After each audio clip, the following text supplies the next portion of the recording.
ओम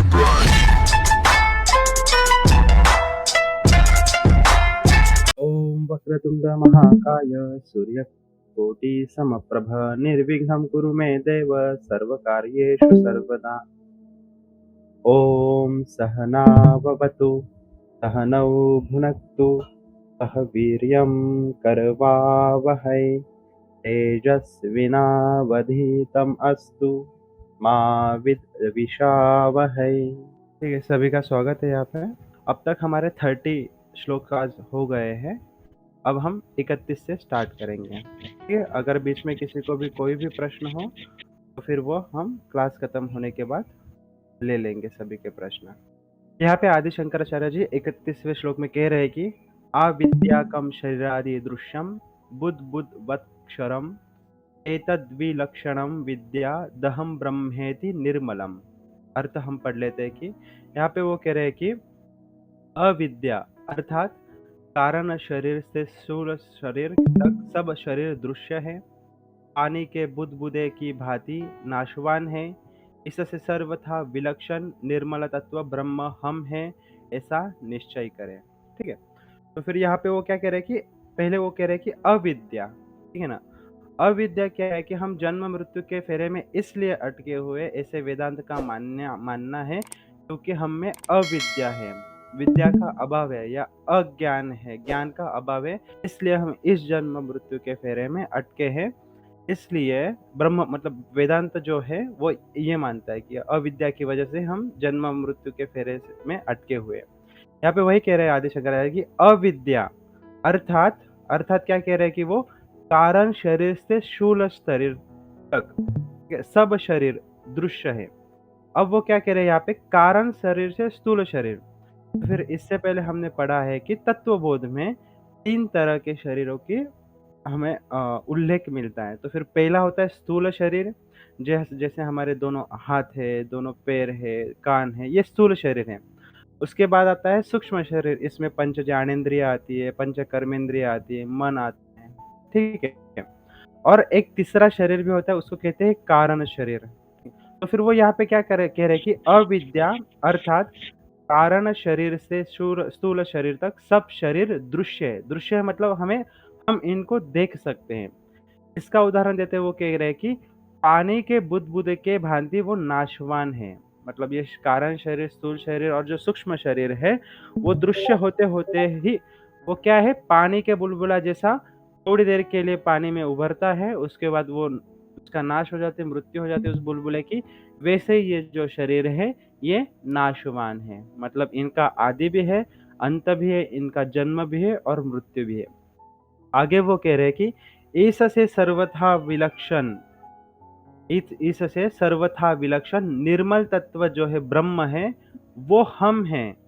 मतलब कारण शरीर, स्थूल शरीर और जो सूक्ष्म शरीर है इनसे भी परे जो ब्रह्म तत्व है वो हम है, ऐसा हमें निश्चय करना है। मतलब स्थूल बॉडी, उसके बाद हमारा सूक्ष्म और कारण शरीर जो है उससे हमें तादात्म्यता नहीं कर लेनी है, आइडेंटिटी नहीं बना के रखनी कि ये मेरा स्थूल शरीर दिख रहा है तो फिर मैं इसको XYZ नाम दूं और यही मेरा शरीर है। ठीक है, और दूसरे का हम देख रहे हैं तो फिर हम उसको मम्मी बोलते हैं, पापा बोलते हैं या XYZ दोस्त बोलते हैं या कुछ भी नाम बोलते हैं। फिर उससे हम आइडेंटिटी खुद को मतलब उसमें हम तादात्म्यता कर लेते हैं, यूनिटी हम कर लेते हैं कि हम उसको आइडेंटिफाई कर लेते हैं कि यही मैं हूँ। तो फिर वो नहीं करना है, क्योंकि जो हम कह रहे हैं मतलब हम जो है, जो ब्रह्म है वो इनसे भी परे है, स्थूल शरीर, सूक्ष्म शरीर और कारण शरीर से भी परे है वो। तो फिर ऐसा यहाँ पे वो हमें निश्चय करने के लिए आदि शंकराचार्य जी कह रहे हैं। आगे हम बढ़ते हैं अगले श्लोक की तरफ, 32वें नंबर के श्लोक। यहाँ पे वो कह रहे कि देहान्यत्वान्न में जन्म जरा कार्श्यलयादयः शब्दादि विषय है संगो निरिंद्रियतया न च। अर्थ हम पढ़ लेते हैं कि यहाँ पे वो कह रहे कि मैं शरीर से विलक्षण हूँ। ठीक है, अतएव जन्म जरा क्षय मृत्यु आदि जो षड विकार मुझ में नहीं है। यहाँ पे वो क्या कह रहे कि मैं मतलब जो ब्रह्म है वो शरीर से विलक्षण है, मतलब शरीर से वो अलग है। आगे वो कह रहे कि अतएव वो क्या है कि जन्म हो गया, बर्थ हमारा हो गया, जरा मतलब हमें जब भी कुछ रोग लग जाते हैं, ठीक है? उसके बाद क्षय हो गया, हम धीरे-धीरे क्षय हो जाती है हमारी बॉडी, ठीक है? आगे वो कह रहे कि और मृत्यु, ठीक है ना? ये जो आदि षड विकार है वो मुझ में नहीं है। किन में नहीं है?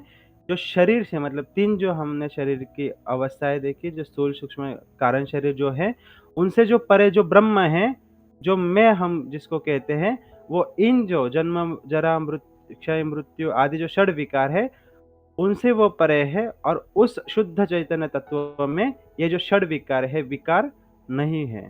ठीक है? आगे वो कह रहे कि मैं इंद्रियों से रहित हूँ, मतलब जो हमारे पंच ज्ञानेंद्रिय हो गए, हमारे नेत्र हो गए, कान हो गए, हमारी जिह्वा हो गई, त्वचा हो गई, घ्राणेंद्रिय मतलब हमारी नासिका हो गई। तो फिर ये जो भी ज्ञानेंद्रिय है जिससे हम बाहर का ज्ञान ग्रहण कर रहे हैं, तो फिर इनसे भी ये जो ब्रह्म है, वो रहित है, मतलब इनसे भी वो परे है। आगे वो कह रहे कि अतः इसलिए शब्द आदि विषयों से मेरा कोई संबंध नहीं है। तो फिर शब्द आदि विषय मतलब क्या है कि जैसे जैसे अभी हमने देखा कि पंच ज्ञानेंद्रिय है, हमारा नेत्र हो गया, तो फिर वो नेत्र बाहर का ज्ञान तो ले रहा है, बाहर का जो विषय है उसका तो भोग कर रहा है। तो फिर वो जो भोग कर रहा है वो तेज का भोग कर रहा है, ठीक है। आगे जो हमारे जो कान आते हैं वो शब्द का भोग कर रहे हैं, वो जो शब्द विषय है वो भोग कर रहे हैं। जो हमारी जिह्वा है वो, उससे हम स्वाद का भोग क बो विषय, स्वाद जो विषय है उसका भोग कर रहे हैं। वैसे ही शब्द आदि जो पंच ज्ञानेंद्रियों के पंच विषय है, उनसे भी कोई मेरा संबंध नहीं है, मतलब जो ब्रह्म है उसका कोई संबंध नहीं है। यहाँ पे ऐसा आदि शंकराचार्य जी कह रहे हैं। आगे बढ़ते हैं हम। 33वें श्लोक में यहाँ पे आदि शंकराचार्य जी कह रहे हैं कि अमनस्त्वान्न में दुःख राग द्वेष भयादयः अप्राणो ह्यमनाः शुभ्रः इत्यादि श्रुति शासनात्। अर्थ पढ़ लेते हैं हम। यहाँ पे वो कह रहे हैं कि मैं मन नहीं हूँ। जो हम मन कहते हैं, जो अंतःकरण में जो मन आता है, वो मैं नहीं हूँ। मतलब ब्रह्म कह रहा है यहाँ पे कि जो ब्रह्म हम जिसे कह रहे हैं, वो मन भी नहीं है। आगे वो कह रहे कि इसलिए दुःख, राग, द्वेष और भय इत्यादि भी मेरे नहीं हैं। क्योंकि क्या है वो, मतलब दुःख, राग, द्वेष और जो भय है, ये चीज़ें ब्रह्मा के क्यों नहीं है? क्योंकि वो मन से परे है और जो भी हमें ये दुःख, राग, द्वेष जो महसूस होते हैं, वो हमें सिर्फ़ स्थूल शरीर में और सूक्ष्म शरीर में ही महसूस होते हैं। और इससे ही पहले हमने देख लिया है कि जो ब्रह्म है, वो स्थूल, सूक्ष्म और कारण शरीर से परे है, वो उनको साक्षी है। इसलिए जो ब्रह्म है, उसमें वो दुःख, राग, द्वेष और भय है, उनसे भी परे है, वो उसके नहीं है। आगे वो कह रहे कि मैं अप्राण, अमन तथा शुद्ध हूँ, यह श्रुति भी बताती है। तो फिर यहाँ पे वो क्या कह रहे कि मैं अप्राण हूँ, ठीक है? अप्राण मतलब विदाउट ब्रेथ हूँ। मैं अमन हूँ तथा शुद्ध हूँ, प्योर हूँ, ठीक है ना? अमन मतलब विदाउट माइंड, ठीक है? विदाउट माइंड में हूँ, अमन हूँ तथा शुद्ध हूँ। यह श्रुति भी बताती है। तो फिर श्रुति क्या होते हैं कि जो हमारे श्रुति ग्रंथ हुए, श्रुति ग्रंथों में हमारे वेद आदि आते हैं। जो श्रुति ग्रंथ है वो भी क्या बता रहे हैं कि जो ब्रह्म है, जो परम तत्व है, जो परमात्मा है, वो अप्राण है, जिसके वो विदाउट ब्रीथ है, जो अमन है, विदाउट माइंड है, तथा वो शुद्ध चैतन्य है, मतलब प्योर है वो। ठीक है? यहाँ पे ऐसा आदि शंकराचार्य जी इस श्लोक में कह रहे हैं। अब हम आगे बढ़ते हैं। अब 34वें श्लोक में आदि शंकराचार्य जी कह रहे हैं कि निर्गुणो निष्क्रियो नित्यो निर्विकल्पो निरंजनः निर्विकारो निराकारो नित्य मुक्तो अस्मि निर्मलः। अर्थ हम पढ़ लेते हैं कि यहाँ पे वो कह रहे हैं कि मैं निर्गुण हूँ, निष्क्रिय, नित्य, निर्विकल्प, निर्विकार, निराकार, नित्य मुक्त और निर्मल हूँ। यहाँ पे मैं किसको कहा गया है? यहाँ पे जो शुद्ध चैतन्य, जो ब्रह्म है, जो परम तत्व परमात्मा है, उसे यहाँ पे मैं वो कह रहे हैं कि, तो फिर वो कह रहे हैं कि मैं जो है वो निर्गुण है, उसमें कोई गुण नहीं है। हमारे मतलब फिलॉसफी में 3 गुण माने गए हैं कि जो सत्व, रजत, तम जो 3 गुण हैं, वो गुण सिर्फ़ जो जड़ पृथ्वी है, ठीक है ना? जो जड़ पदार्थ है, उनमें ही होते हैं। तो फिर जो ब्रह्म है वो निर्गुण है, उसमें ये गुण सत्व, रजत, तम नहीं होते। आगे वो कह रहे कि जो निष्क्रिय है, मतलब जो कोई क्रिया नहीं करता है, जो निष्क्रिय है, आगे वो कह रहे हैं कि जो नित्य है, नित्य मतलब जिसका कभी जन्म भी नहीं हुआ है, जिसका कोई मृत्यु भी नहीं हो और जिसकी कोई सीमा भी नहीं, वो उसे नित्य कहा गया है, ठीक है ना? नित्य मतलब इटर्नल, शाश्वत। जैसे सनातन को हम शाश्वत समझते हैं, जिसका कभी जन्म नहीं हुआ और मृत्यु भी नहीं होगी। वैसे ये जो आत्मा है, वो नित्य है। आगे वो कह रही है कि निर्विकल्प है। निर्विकल्प मतलब विदाउट एनी डिज़ायर, मतलब उसमें कोई इच्छा ही नहीं है, क्योंकि उस वो अमन है। अभी हमने यहाँ पे देखा कि अमन है, फिर जो भी इच्छाएँ हमारी उठती है, वो मन में ही उठती है। अगर उसको मन ही नहीं है, वो अमन है, तो फिर वो निर्विकल्प भी हो गया, क्योंकि उसमें कोई डिज़ायर भी नहीं होगी। आगे वो कह रहे हैं कि निर्विकार है, निर्विकल्प सॉरी निर्विकल्प मतलब डिज़ायर एंड थॉट से वो परे है। आगे वो कह रहे हैं कि निर्विकार मतलब विदाउट एनी डर्ट है, ठीक है? मतलब उसमें कोई विकार नहीं है, ठीक है ना? कोई उसमें दोष नहीं है। आगे वो कह रहे हैं कि वो निराकार है, ठीक है? विदाउट फॉर्म है वो। आगे वो कह रहे हैं कि नित्य मुक्त है, वो एवर लिबरेटेड है, हमेशा वो मुक्त है, आज़ादी है। आगे वो कह रहे हैं कि निर्मल है वो, मतलब एवर प्योर है, हमेशा वो निर्मल ही रहता है। ऐसे मतलब वो जो परम ब्रह्म, शुद्ध चैतन्य जो ब्रह्म है, जिसको हम परमात्मा भी कहते हैं, ठीक है? इसका उसका स्वभाव ऐसा है कि वो निर्गुण है, निष्क्रिय है, नित्य है, निर्विकल्प है, निर्विकार है, निराकार है, नित्य मुक्त है और वो निर्मल है। आगे वो कह रहे हैं अगले श्लोक में 35वें श्लोक में, यहाँ पे वो कह रहे हैं कि अहम आकाशवत् सर्वं बहिरंतर्गतो अच्युतः सदा सर्वसमशुद्धो निस्संगो निर्मलो अचलः। यहाँ पे वो कह रहे हैं कि मैं आकाश की तरह सबके अंदर और बाहर व्याप्त हूँ। जैसे जो आकाश तत्व होता है, पंच जो हमारे तत्व होते हैं, आकाश हो गया, वायु हो गया, अग्नि हो गई, जल और पृथ्वी, ये जो पंच तत्व होते हैं, जिन्हें पंच महाभूत भी कहे जाते हैं या पंच तन्मात्रा भी कहते हैं। तो फिर उसमें जो आकाश है, वो सर्वव्याप्त होता है। वैसे ही ये कह रहे हैं कि मैं मतलब जो ब्रह्म है, जो शुद्ध चैतन्य परमात्मा जो ब्रह्म है, वो आकाश की तरह सबके अंदर और बाहर व्याप्त है। ठीक है? आगे वो कह रहे हैं कि अपरिवर्तनशील है वो, मतलब चेंजलेस है वो, अनचेंजेबल है वो, उसका कभी परिवर्तन ही नहीं होता है। आगे वो कह रहे हैं कि सदा और सर्वत्र वो समान है। सदा मतलब हमेशा और सर्वत्र मतलब सभी जगह पे वो समान है।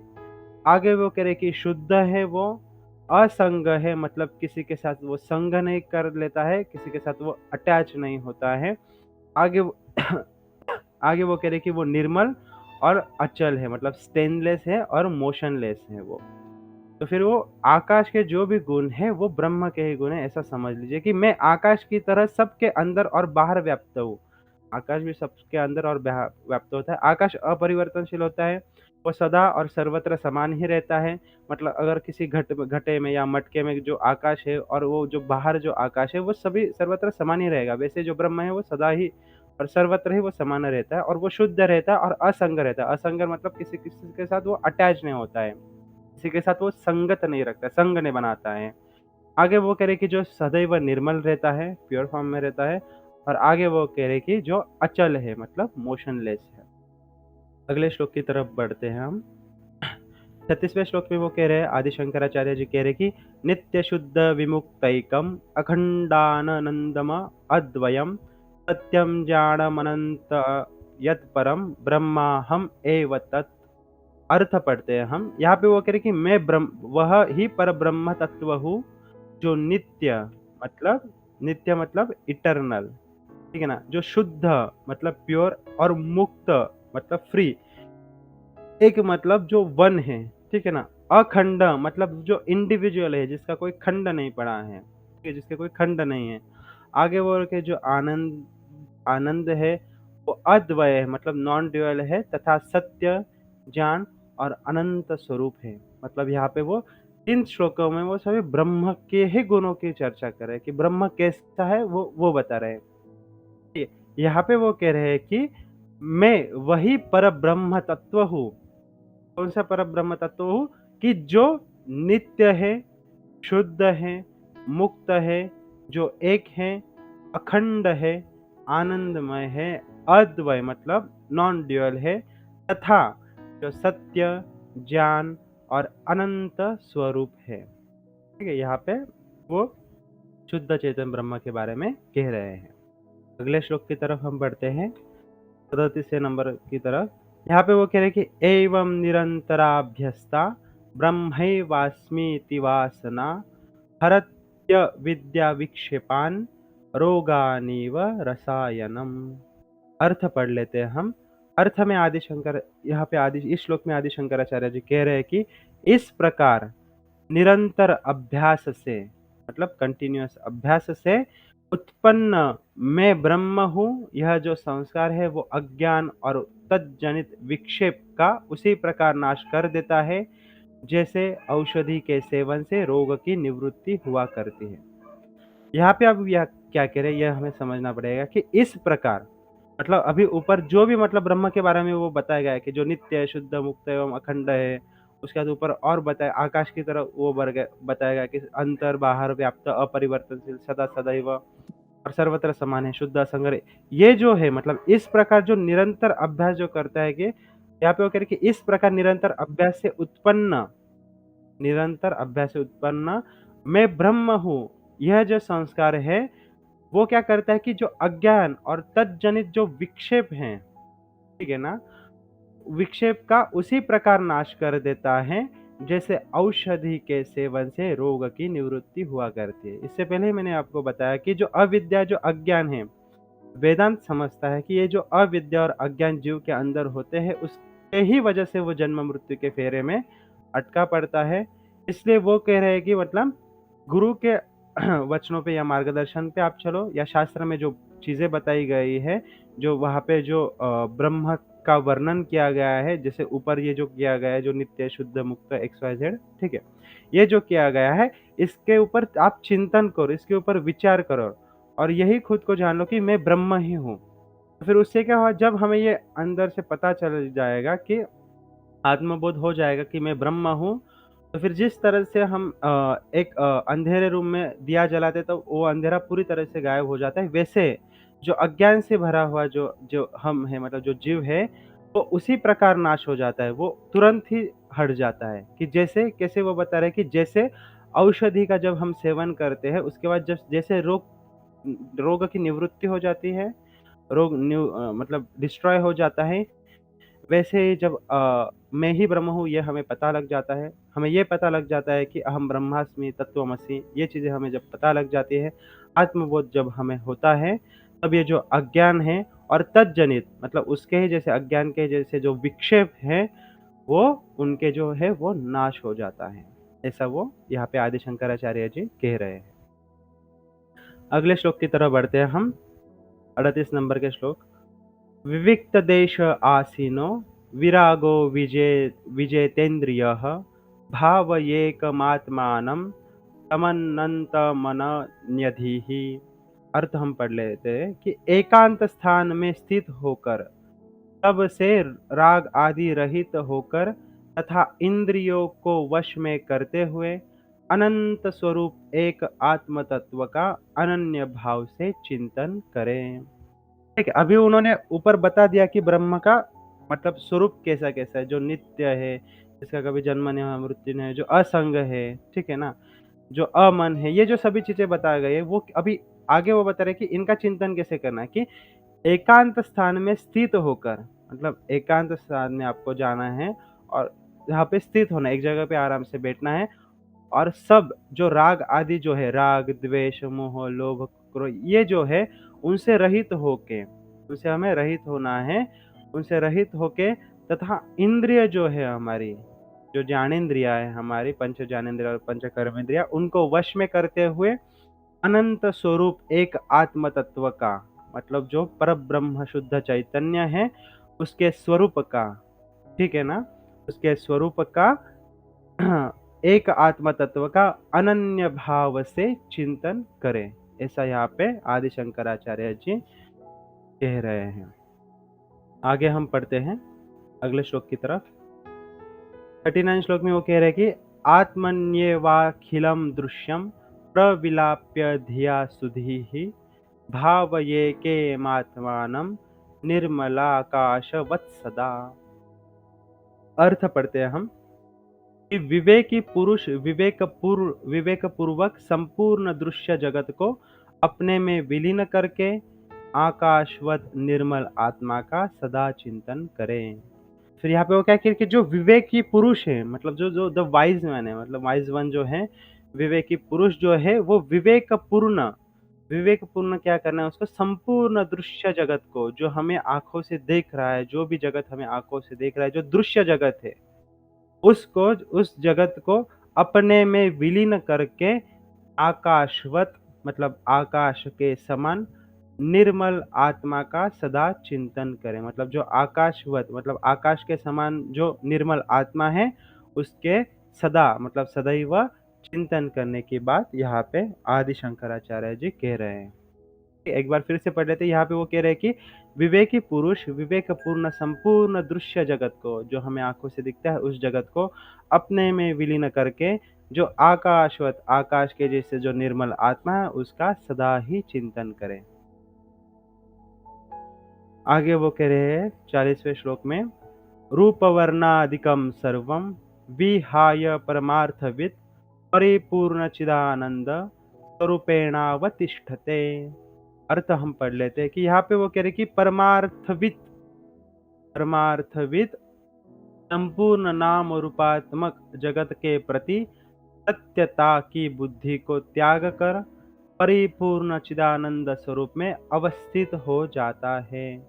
तो फिर यहाँ पे जीव के बारे में वो कह रहे कि जीव क्या करता है कि जब वो एकांत चित्त, मतलब एकांत स्थान में जाके राग आदि जो राग द्वेष लोभ मोह, जो ये जो हमारे विकार है, उनको वश में करके, इंद्रियों को वश में करके, ठीक है, उसमें वो क्या करता है कि जब वो आत्मा जो आकाश के समान, जो सदैव निर्मल, जो जो शुद्ध है, जो प्योर फॉर्म में जो आत्मा है, उसका जब चिंतन करे, तो फिर वो क्या करे कि परमार्थविद संपूर्ण नाम रूपात्मक जगत के प्रति सत्यता की बुद्धि को त्याग कर वो क्या करता है कि जो हमें जो ये जो जगत दिख रहा है, ये जो दृश्य जगत है, उसके हम उसको सत्य मान लेते हैं। तो फिर वो जो सत्यता की बुद्धि है, उसको त्याग कर परिपूर्ण, जो परिपूर्ण है, ठीक है ना, उसको, किसको, चिदानंद स्वरूप में अवस्थित हो जाता है। यहाँ पे जो जीव एकांत स्थल में जाके राग द्वेष से रहित होके इंद्रियों को वश में करके आकाशवत जो निर्मल आत्मा का, जो निर्मल जो शुद्ध चैतन्य ब्रह्म है, उसका जब जो चिंतन करता है, वो क्या करता है कि वो सत्यता की बुद्धि को त्याग कर परिपूर्ण जो चिदानंद स्वरूप में है, वो उसमें अवस्थित हो जाता है।